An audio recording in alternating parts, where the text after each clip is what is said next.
Բարև ձեզ հարգելի ժողովուրդ, բարև ձեզ հարգելի հայրենակիցներ։ Այսօր շատ կարևոր խոսակցություն ունենք անելու, իսկ ավելի ճիշտ մի փոքրիկ դասախոսություն կկարդամ մի շատ կարևոր թեմայով, որը վերնագրել եմ հոգևոր եւ նյութական աշխարհների սահմանագծին։ Ու սա կարևոր է թե ընդհանուր զարգացվածության համար, թե հումանիտար գիտություններով աշխատող մարդկանց գիտնականների համար, գիտնականներին, նրանց էլ է պետք, որտեվ խոսալու ենք թեմաներից, որոնք խորը փնտրտուքների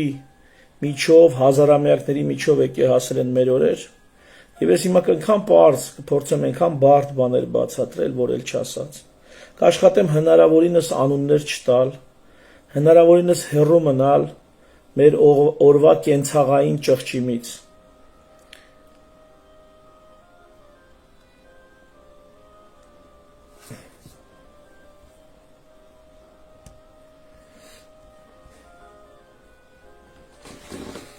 Ես նկարներ եմ երկու հատ ցույց տալու։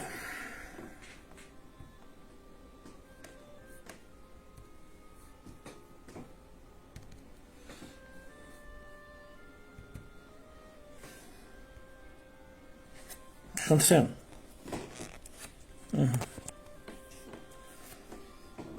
Հուսով եմ նորմալ տեսնում եք։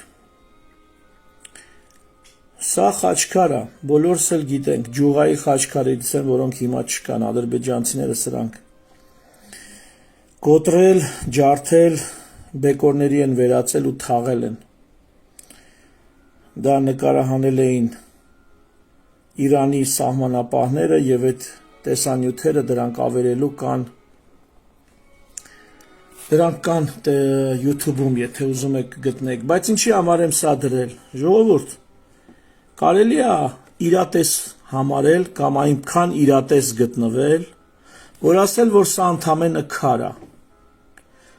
Կարող եք, չէ, ուղղակի նայել, ասել, դե այ մարդ ինչ են, քար է էլի ինչ որ ծակծկած գծեր է քաշած վրան,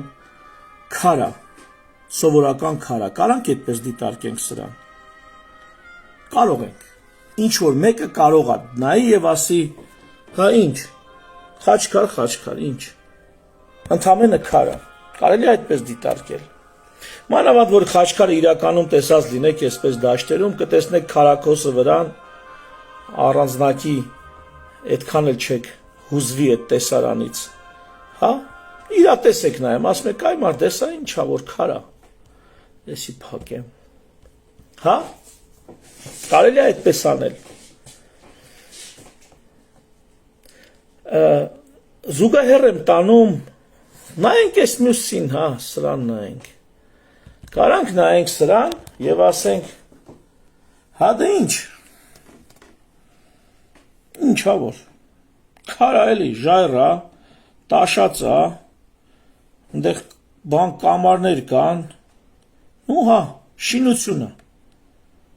Կարանք նայենք սրան և ասենք, որ սա ընդամենը շինություն է։ Եվ այդ մեր մոտեցումը համարենք իրատեսություն։ Ասենք, մենք իրատես ենք և այս պատկերի մեջ տեսնում ենք շինություն։ Ընդամենը։ Կարելի է, եկեք մի ուրիշ բան ցույց տամ։ Իսկ կարելի է այդ նույն գիծը բռնելով գնալ հասնել այս մի նկարին։ Հələ տեսեք, դե ասեք հա ինչա գմբեթա, կամարա ինչա, սա էլ է շինություն էլի, շինություն է, ստեղից էլ ինչ-որ երկաթից մի հատ պարան է կախած կամ ժնջիլ է կախած, հա ինչ, ժնջիլ, մեր գոմերում էլ, մեր կոլխոզներում էլ, ենքան ժնջիլ ենք տեսել, որ ժնջիլ էլի, կարելի է, էդ էլ է տարբերակ, կարելի է նայել սրան, սա որպես այդ առաջի սլայդ էի դրել, արժեբանություն, հոգևոր և նյութական աշխարհներ վերնագրով։ Կարելի է ասել, դե գույներ են, գծեր են, դե հիմա ինչ, գույներ են, գծեր են, իրատես էլի գտնվել, կարելի է նայել սրան ու ասել հա ինչ մագաղաթ է էլի մագաղաթ է վրան էլ թանակ մագաղաթն էլ որն է մագաղաթն էլ կասենք բան է ասա մշոճ առընտիրն ասա մագաղաթն էլ դե երինջի կաշի է էլի չորացած մշակած երինջի կաշի է ամենեջը մի երինջի կաշի է իդեպ 28 կիլոգրամ է կշռում մշոճ առընտիր մագաղաթ է էլի մացյան է դե վրան էլ թանակ է էլի ինչ չորացած կաշի վրան էլ թանակ կարող ենք սա համարել իրատեսություն սա նրան է վերաբերվում երբ որ ասում ես մարդը քեռակնոջ հետ կապված ինչ որ խնդիրներ քեռու հետ կապված երևի խնդիրներ այդտեղ քեռակնոջ հետ կարծես առանձնակի խնդիրներ չկան եւ այդ մարդուն դիմես այդ հարցով դիմես ասես սրբազան ասես սրբազան ու շարունակես ինչ որ պատմություն դա նույնն է որ նայես սրան ասես դե երինջի մշակած չորացած կաշի է վրան էլ թանակ ինչ դա նույնն է որ նայես խաչքարին ասես դե քար է էլի այ մարդ ծակծկած քար է շներն էլ գալիս են ոտները բարձրացնում են այդ քարի վրա միզում են գնում են ինչ քար է էլի Եվ բոլոր առաջադեմ իմ մտերիմներին եւ անծանոթներին եմ դիմում իբրև առաջադեմ ձախական ավանդույթները քանդող ավիրող արհամարող աթեիստներին եմ դիմում կարելի է նայել եկեղեցուն դե ասել շինություն է էլի նայել սրբազանին եպիսկոպոսին ասել դե մարդ է էլի լևիա գնացել կյանքում մի 10 անգամ կամ գնում է ճիշտ է մարդ է ճիշտ է թույլատրվել անթույլատրելին իր դիրքից ելնելով բայց դա այնքան նույնպես ճիշտ է որ դա քար է որ խաչքարը քար է դա էլ է ճիշտ որ այս մշոճ առընտիրը դա երինջի չորացած կաշի է ու վրան թանակ դա էլ է ճիշտ բայց դա է ընդամենը վերջ դրանից այն կողմ բան չկա այս ինչ մենք քննարկում ենք քարա կաշիա մարթա խոսում ենք նյութականի մասին այն ինչ հնարավոր է շոշափել կծել հոտ քաշել մենք խոսում ենք նյութականի մասին բայց արդյոք այս ամեն ինչ էս առարկաները եւ իրերը եւ նույնիսկ անձինք ում ես հիշատակեցի արդյոք սրանք միայն եւ միայն նյութ են թե նրանք կրում են ինչ որ բան ավելի անշոշափելի անծամելի անհոտոտելի մի բան էլ ավելի որովհետև եթե ես հիմա ընդունեմ որ բոլոր աթեիստներն ու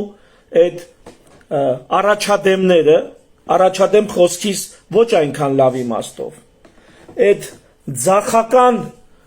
ձախական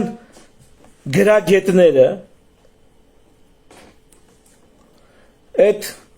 հանդուրժողականություն քարոզող հանդուրժողականությունից օգտվող բայց այլոց նկատմամբ խիստ անհանդուրժողական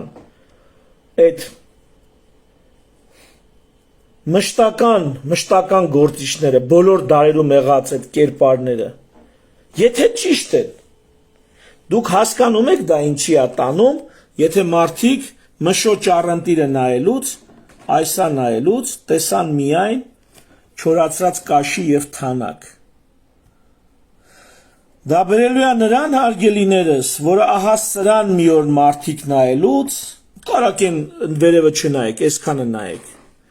այս սրան մարդիկ նայելուց, կտեսնեն էլի թուղթ ու թանակ, ու ցանկացած օրենսգիրք, որ դուք կվկայակոչեք, Կասեք, գիտեք, ինչ չի կարելի սպանել։ Նա կասի քեզ, ինչու չի կարելի։ Որովհետև կասեք, դա օրենք է։ Կասեն, այդ ինչ է այդ օրենքը։ Կասես ոնց, քրեական օրենսգիրքը կբացես, կասես, տես գրած է, չի կարելի սպանել։ Կասի դա թուղթ է եւ թանակ։ Կբացես սահմանադրությունը, կասես, տես սահմանադրությամբ գրած է, որ նախորդ իշխանություններին չի կարելի պատժել ցասումի ողջ խորությամբ եւ դաժանությամբ սահմանադրությունում գրած է ու այդ ժամանակ այդ ցասումի կրողը կասի ինչ սահմանադրություն դա ընդամենը թուղթ ու թանակ է ինչ սահմանադրություն Սրա մասին լավ մտածեք Եթե ձեզ թվում է դուք մարդկանց այնքան ցինիկ դարձրեցիք որ նրանք խաչքարի մեջ տեսան քար որ նրանք եկեղեցու մեջ տեսան շինություն որ նրանք մագաղաթի մեջ տեսան ընդամենը ինչ որ պատմական մի բան նրանք վաղ օրենսգրքի մեջ տեսնելու են թուղթ ու թանակ սահմանադրության մեջ տեսնելու են թուղթ ու թանակ իրավակարգի մեջ տեսնելու են ձևականություն կոմպլեքսներ բարդույթներ մի սպանիրի մեջ տեսնելու են թուլություն դուք հասկանում եք ինչին եք կպե ու ինչն եք ուզում քանդել ու դուք համոզված եք որ ձեր քանդածի փլատակների տակ դուք ողջ կմնաք դուք համոզված եք որ այդ փլատակների տակ դուք կկարողանաք մազապուրծ լինել հələ մտածեք այս ինչն եք քանդում եւ եթե սրբազանի տակ դուք բոզարած եք ներկայացնում նկարագրում դուք հասկանում եք ինչ կարելի է ձեր կոստյումների պիջակների տակ ձեր աշխատանքային սեղանների տակ գտնել ու դուք հասկանում եք որ իրոք կան մարդիկ որոնց համար մեկ են թե մեկը թե մյուսը եւ նրանք ընդամենը անսպար ցասումի կրող են անսպար վրեժխնդրության ծառավ մեռնում են ծառավից ու տենց էլ չեն մեռնում դուք հասկանում եք ինչ եք որոշել ճոճել քանդել փլել սա առաջինը սա միշտ հիշեք եթե շանթը հաճախ է խոսում արժեքներից ես այսօր արժեքների մոլեկուլյար մակարդակը ցույց կտամ դրանց ծնունդն ու զարգացումը ցույց կտամ շանթին էլ որպես հարգանքի նշան հիշատակելով այս հաղորդման մեջ գոյություն ունի նյութական աշխարհ եւ գոյություն ունի հոգեվոր աշխարհ նյութական աշխարհը համաբնութենական է ամբողջ բնությունը նյութական աշխարհում եւ նյութական աշխարհով է ապրում ու գրեթե ամբողջ բնությունը հիմա ուշադիր դուք ինչին եք մոտիկ գալիս այսքանի բացատրություն եմ ուզում տալ եւ այսպես ես տեքստը դնեմ դուք էլ ինձ հետ տեսնեք չէ լավ տեքստը կարդամ ուրեմն պետություն, եկեղեցի, հանրություն, հոգևոր եւ նյութական աշխարհների սահմանագծին։ Եթե մի պահից սկսած, ինչ որ պահից սկսած, խաչքարի մեջ տեսնենք միայն քար ու քարակոս, ապա սահմանադրությունն ու օրենքները կդառնան թուղթ ու թանակ, ընդամենը։ Ու եթե ոմանք կարծում են, որ սա է ճշմարտությունն ու իրատեսությունը, պրագմատիզմը չարաչար մոլորվում են, որովհետև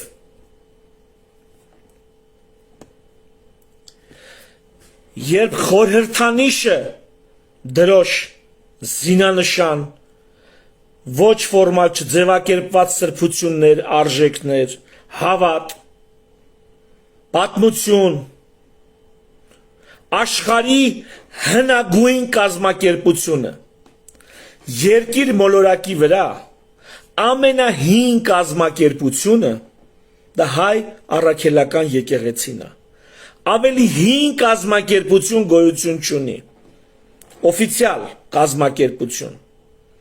առաջին քրիստոնեությունը ընդունած եւ միջև այսօր պետական մակարդակով կազմակերպվել է այդ հիմնարկը, եթե կուզեք այսպես ասեմ, եւ դա աշխարհի ամենահին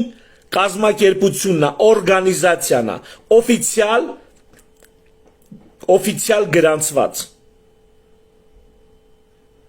1700 տարեկան ոչ մի կազմակերպություն աշխարհի վրա չկա եւ ոչ մի եկեղեցի օֆիցիալ գրանցված այդ տարիքը չունի, ոչ մի կազմակերպություն այդ տարիքը չունի։ Եթե խորհրդանիշը դառնում է պարզապես պատկեր, ուշադիր, երբ խոսքը դառնում է պարզապես ձայն, երբ երաժշտությունը դառնում է ծլվլոց, հռնձյուն, սուլոց,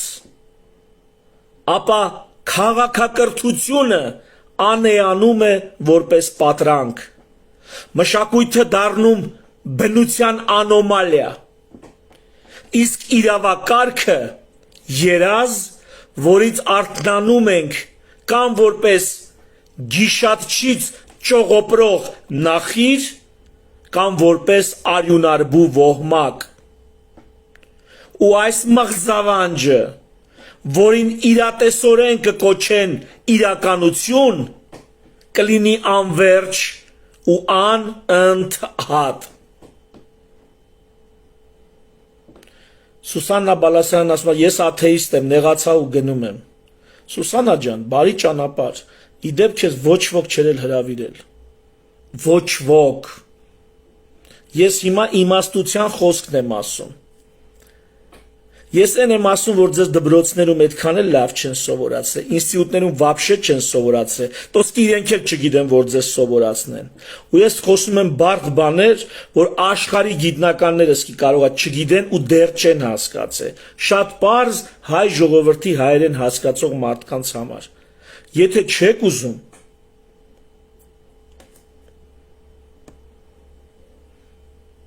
մի հատ էլ մեկնաբանություն են գրում, եւ այսպես։ Ու եթե արթնանում ենք էս իբր թե իրատեսորեն, երբ խոսքը դառնում ընդամենը ձայն, երբ խորհրդանիշը դառնում ընդամենը պատկեր, տեղափոխվում ենք այս նյութական դաշտ, իսկ այն ամեն ինչը հոգևոր դաշտում է։ Այս արթմնի աշխարհում, հոգևորից զուրկ այս նյութական աշխարհում չի լինելու այնպիսի հասկացություն, այնպիսի հասկացություններ, ինչպիսիք են իրատեսությունն ու ճշմարտությունը։ Ահա թե ինչու են մոլորվում են մարդիկ, ովքեր իրատես եւ ճշմարիտ են համարում խաչքարին քար համարելը, որովհետեւ նյութական այդ աշխարհում չկան այ իրատես եւ ճշմարիտ հասկացություններ։ Իրատեսությունը որպես հասկացություն, դա հոգևոր աշխարհում է։ Դա ինտելեկտի աշխարհում է, դա ծամեր չի լինի, դա ոչ նյութական աշխարհում է, իրատեսություն հասկացությունը։ Ճշմարտությունը որպես հասկացություն, դա արժեքների, դա մտքերի աշխարհում է։ Իրական աշխարհում ճշմարտությունը չես կարա բռնես մեկին ցույց տաս։ Դա ոչ նյութական հասկացողությունների դաշտում, հոգևորի տիրույթում գտնվող երևույթ է, ընկալում է։ Ահա երբ որ դուք կքանդեք այս ամենը, այդ ժամանակ ոչ իրատեսությունը կլինի, որտեղ քանդված է, ոչ էլ ճշմարտությունը կլինի, որտեղ էլի քանդված է։ Որովհետև նյութերի աշխարհում չկան հասկացություններ, Եվ այսպես Պավլովը ռեֆլեքսները բարձրագույն նյարդային համակարգի գործունեությունը ուսումնասիրելիս կենդանիների մոտ Նոբելյան մրցանակակիր է իդեպ Պավլովը ձևակերպում է երկրորդային ազդանշանային համակարգ հասկացությունը Երկրորդային ազդանշանային համակարգը դա արդեն այն պատկերն է, որը խորհրդանիշ է դառը։ Այն ձայնն է, որը խոսք է դառը։ Երբ որ գրում ես ջ ու ր, մարդը նայում է ջուր, կամ կարդում է ջրվեժ, կամ կարդում է արվակ, արվակի կարկաչ, ու լսում է, ու զգում է, ու հասկանում է։ Այնինչ դիմացը նյութերի աշխարհում ընդամենը թուղթ ու թանակ է, կամ համակարգչի էկրանին պիքսելներ են։ Նյութերի աշխարհում դա պիքսելներ են, բայց ոչ նյութական, հոգու աշխարհում, հոգևոր աշխարհում, գաղափարների աշխարհում, դա ջուրը, արվակը, ջրվեժը, հրդեհը, կրակը, մոխիրը, Պավլովը դրան տվել է երկրորդային ազդանշանային համակարգ հասկացություն։ Առաջնային ազդանշանային համակարգը, երբ որ կրակը այսպես բերում եմ քիթ մռութի եմ դեմ տալիս։ Այդ դեպքում այդ այրվելը, այդ մազերի խանձվելը, խանձածի հոտը, այդ ամցավը կամ այդ ջերմության զգացումը, այդ ամեն ինչը առաջնային ազդանշանային համակարգը։ Այս ամեն ինչի գրավոր ձևով հաղորդելը կամ բանավոր ձևով հաղորդելը, հնչյուններով հաղորդելը, սա արդեն երկրորդային ազդանշանային համակարգ է, որը իր բարձրագույն դրսևորումը ունի միայն մարդկանց մոտ։ Կենդանիներն էլ ունեն այսպիսի բան։ Թույլ արտահայտված, շատ թույլ արտահայտված։ Եվ ահա երկրորդային ազդանշանային համակարգը հենց այն սկիզբն է, այն հիմքն է, որի վրա ստեղծվում է ամբողջ հոգևորը, գաղափարականը, արժեքայինը, մշակութայինը։ Մի էջ բան եմ կարդալու ընդամենը, խնդրում եմ համբերատար եղեք։ Եվ այսպես երկրորդային ազդանշանային համակարգ Պավլովը Նոբելյան մրցանակակիր։ Առաջին բառերը ձևակերպում ասա։ Եվ ստեղ ինչն է հատկանշական, որ առաջին բառերը դրանք բնաձայնություններ են։ Այսինքն բնության ձայների վերարտադրություն են։ Ասում են կկու։ Դա այդ կկուի այդ նույն ձենով, այդ նույն ձայնը հանող թռչունն է։ Ասում են գառ կամ ագրավ։ Դա այդ ձայնը հանող թռչունն է։ Ասում են գամբր։ Դա այդ կենթանու հաչն է, գամբ։ Այն վերջում են բրոշները գամբ։ Այդ կենթանու հաչն է։ Մենք սա բառ ենք դարձնում, ձայները բառ ենք դարձնում, ձայնը դառնում է խոսք, հազարավոր տարիներ առաջ, տասնյակ հազարավոր տարիներ առաջ։ Եվ առաջին պարերը,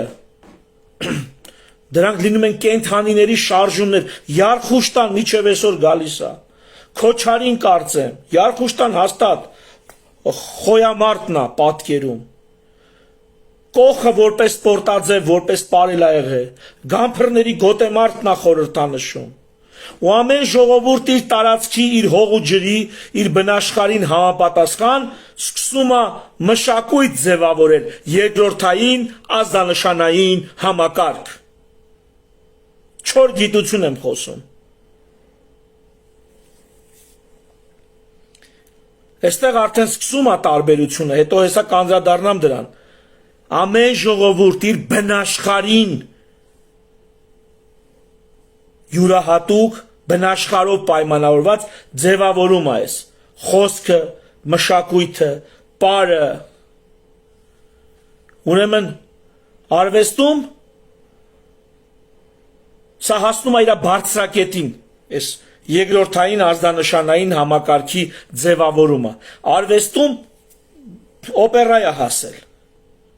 բալետի է հասել, սիմֆոնիկ նվագախմբի է հասել, կերպարվեստի է հասել, քանդակագործության, չգիտեմ էլ ինչեր, արվեստում պոեզիայի է հասե, ստե արդեն գրականությունը, հասնում է իր կատարելությանը, կատարյալ դրսևորումներին, բայց սա սկսում է կկույով, ագրավով ու յարխուշտայով, այնտեղ է սկսում, և այս ամեն ինչը մի բան է, երկրորդային ազդանշանային համակարգ, որը ձևավորում է ոչ նյութական աշխարհ,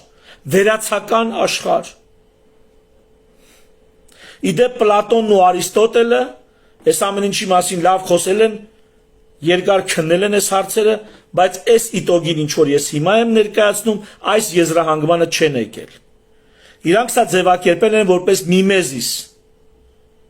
Հետո սրա մասին երկար կխոսանք, սա շատ կարևոր թեմա է։ Ու ել եմ ասում, ինչ հիմա դուք լսում եք, այս աշխարհում շատ քչերն են լսել։ Էսես պարզ էլ ավելի քչերը։ Հայերեն ոչ ոք չի լսել սա, ոչ ոք։ Երկրորդային ազդանշանային համակարգ, որպես հիմք հոգևոր աշխարհի, հոգեկան չէ, հոգեկանն էլ է կենսաբանական, հոգեկանն էլ է նյութական, հոգևոր աշխարհի։ Սակայն մինչև արվեստը կամ առնվազն դրան զուգահեռ, երկրորդային ազդանշանային համակարգը բերում է կոմունիկացիա մեծ թվով անձանց միջև։ Ուրեմն առաջին հերթին այս երկրորդային ազդանշանային համակարգը, խոսքը դառնում է կոմունիկացիոն հզոր գործիք, որով մեծ թվով մարդիկ, մեծ թվով բնական խմբերին համար անսովոր մեծ թվով մարդիկ սկսում են իրար հետ հարաբերվել։ Ուրեմն բերում է կոմունիկացիա մեծ թվով անձանց միջև, իրարից հեռու գտնվող անձանց միջև, իրար չտեսած անձանց միջև և սերունդների միջև 100, 200, 500 տարի առաջ ապրած մարդու կյանքը, խոսքը, փորձը բանահյուսությամբ գալի հասնում է ինչ որ մեկին, դրանից էլ բանահյուսությամբ գնում է ևս 2000 տարի, մինչև միտեղ գրի է առնվում։ Նույնը երգը գալիս է երգելով, սերնդեսերունդ փոխանցվելով, մի օր հայ եկեղեցին տաղերի ձևով դա գրի է առնում, հետո այդ տաղերի վերծանումներ են մոռանում։ Չնայած Արթուրը Շահնազարյան մեծ մարդ, պրոֆեսոր, կոմիտասագետ, մեծ հաշվով ահագին բան վերծանել է տաղերից։ Կոմիտասն է իր հերթին տաղերից վերծանումներ արել էլի ահագին։ Ահա այս կարգի կոմունիկացիոն գործիք է հայտնվում կենդանիներից մեկի մոտ, Homo sapiens։ Այդ Homo sapiens-ի մոտ սենց առանձնահատկություն է լինում։ Հիմա տեսեք ինչ է դա բերում։ Դա տալիս է անբնական մեծ հիշողություն և զարմանալիորեն ճշգրիտ կանխատեսելիություն։ Ուրեմն մեծ բազա հիշողության և կանխատեսելիության հաշվարկելու, անցյալի փորձը հաշվի առնելով ապագան կռահելու զարմանալիորեն մեծ հնարավորություններ։ Երկրորդային ազդանշանային համակարգ։ Մի խոսքով սա ադապտացիայի աճ է։ Այն տեսակը Homo sapiens, որը այս ունակությունն ունի, նա ավելի մեծ ադապտացիա ունի։ Եվ նա արդեն բնության մեջ մյուսներից առաջ է անցնելու։ Որտեվ սա էլ եմ ասում անբնական, զարմանալիորեն մեծ ունակություն է։ Բնության մեջ սա ունենալ նշանակում է դա ֆանտաստիկա է։ Բիոլոգիայի տեսանկյունից դա ֆանտաստիկա է։ Այ ինչ որ շիմպանզեն, գորիլան ունեն, այ դա, ահա, այս սենց հերիք է, ապրելու գոյատևելու համար, այս սենց հերիք է։ Իսկ այն ինչ Homo sapiens-ը ունեցավ, դա մի ցնդելու բան է։ Ու հիմա մարդիկ, որոնք այս պատմածից մի տոկոսը չգիտեն ու չեն կարդացել ու չեն հասկանում, քլունգնարը հենգել են, ասում ընդամենը քար է, ընդամենը էրինջի կաշի է չորացած, վրան էլ թանակ է լցած, բզբզած, խզմզած։ Կոմունիկացիան բերում է համագործակցության ուշադիր, ավելի մեծ մասշտաբների, քան սովորական մարդկային փոքր համայնքներն էին։ Փոքր ասենք կարա լիներ 150 հոգանոց։ Սա բերում է մեծ խմբերի համագործակցության ավելի մեծ մասշտաբների։ Խոսք բերում է, ծնում է սա խոսք, ավանդույթ, սա ծնում է օրենք, սա ծնում է դավանանք, սա ծնում է արվեստ, սա ծնում է գիտություն։ Ու սրանք հատկապես լեզուն, կրոնը, խորհրդանիշերը, ավանդույթը տալիս են մարդկանց խմբերին խմբային ինքնություն։ Եթե վաղը ես մեկ ուրիշի հետ պատրաստ էի իմ կյանքը զոհաբերել, որովհետև նա իմ եղբայրն է, իմ քույրն է, իմ զավակն է, իմ ծնողն է, հիմա մարդը կյանքում մեկին չի տեսել մեկ ուրիշին, բայց նրա հետ ունի կոլեկտիվ ինքնություն, ասում մենք նույն դավանանքին ենք պատկանում, մենք նույն հայրենիքն ունենք, մենք նույն խորհրդանիշն ենք մեծարում, սրբացնում, եւ իրարից լրիվ անկապ անծանոթ մարդիկ, որ կյանքում իրար չեն տեսել ու հետո էլ չեն տեսնելու, իրենց կյանքը զոհաբերում են այդ լրիվ անծանոթի համար։ Ձեզանից քանիսն է անձամբ ճանաչում 5000 մեր զոհվածներին, նրանց հարազատներին, նրանք քանիսին էին ճանաչում մեր 3 միլիոնից, քանիսին էին ճանաչում։ Հասկանում եք ինչ է այդ կոլեկտիվ ինքնությունը, որը երկրորդային ազդանշանային համակարգի վրա է ձևավորվում։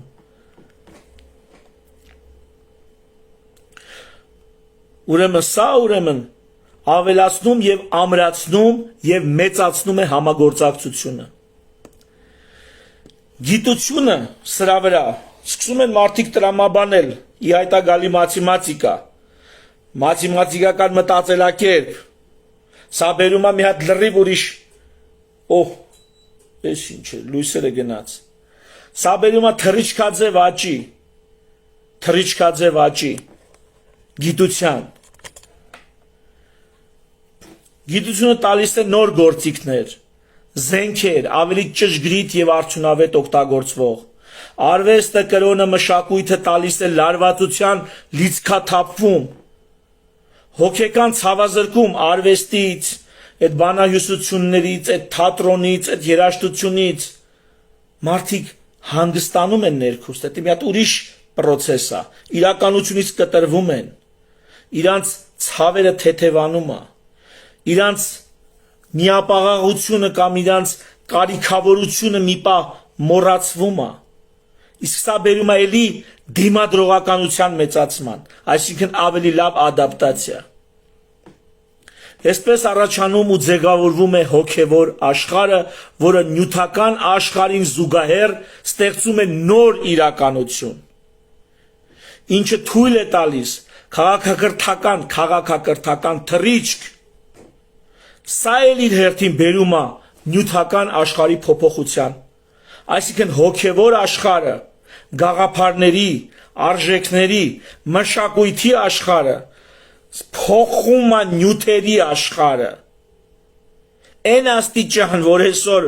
մոլորակի վրա կյանքը կանգնած է բնաջնջման վտանգի տակ, այս ատոմային հսկա պոտենցիալից, որը իր հերթին երկրորդային ազդանշանային համակարգի վերջին հաշվով մեր օրերի ծնունդն է։ Աշխարհը ինչ անում, անշոշափելի աշխարհը ինչ անում,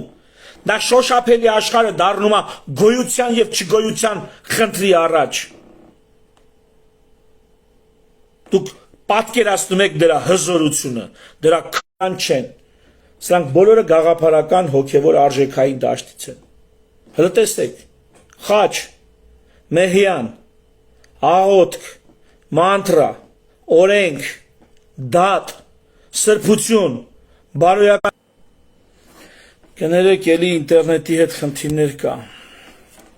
Մի խոսքով, խաչ, մեհյան, աղոթք, սրանք լրիվ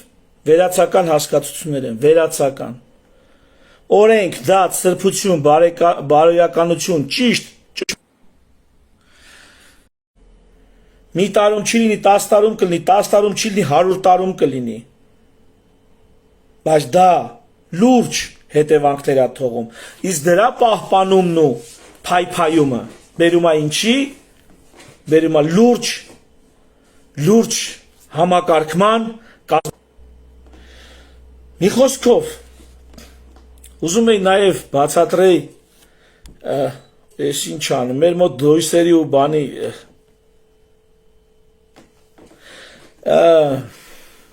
ուզում եի նաև բացատրեի թավսա որտեղից է գալի երկրորդային ազդանշանային համակարգի հիմքերը, բայց դրա համար միգուցե խոսանք առանձին։ Բայց ժողովուրդ ջան, ուրեմն ուշադիր, մենք մարդ ենք, քաղաքակրթություն ենք հոգևոր արժեքներով։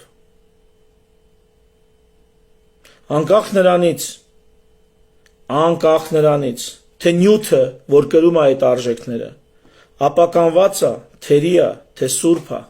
անկախ դրանից, նյութը, որ կրում է այդ արժեքները, դա կարևոր է, բայց ամենակարևորը դա չի։ Եվ եթե սկսել ես, ես չեմ ուղղակի վարչապետին ակնարկում, դա վարչապետից շատ առաջ է սկսել, դա շատ երկրներում, այդ թվում զարգացած եւ հարուստ երկրներում է սկսել, շատ լուրջ երկրներում հարուստ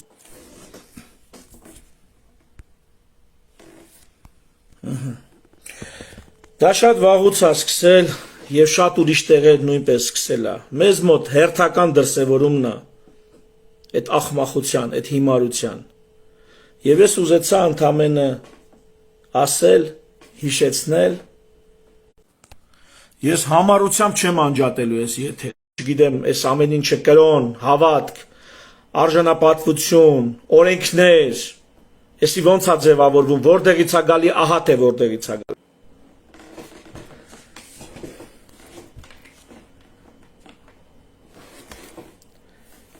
Այսինքն, եթե նույնիսկ դու աթեիստ ես, դու հասկացի, թե ինչ է պահում եկեղեցին։ Եթե դու արվեստը չես սիրում, դու հասկացի, որ երեխան ջութակի է գնում, դա հենց այնպես չի։ Այնպես չի, որ պագանինի է դառնալու։ Բայց երեխան, որ ջութակի է գնում, դրա տակը մեծ դաստիարակչական իմաստ կա եւ դա ապագան է մարդկության։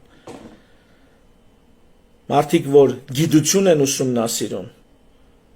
դրա տակ մեծ իմաստ կա եւ անկախ նրանից դու նյութական կողմից իշխանով ես, հարուստ, հոգևոր աղքատությունը, մարդկությունը հետ կշպրտի մի քանի տասնյակ հազար տարով։ Հոգևոր աղքատ համայնքները գնալու են մի քանի տասնյակ հազար տարի հետ, եթե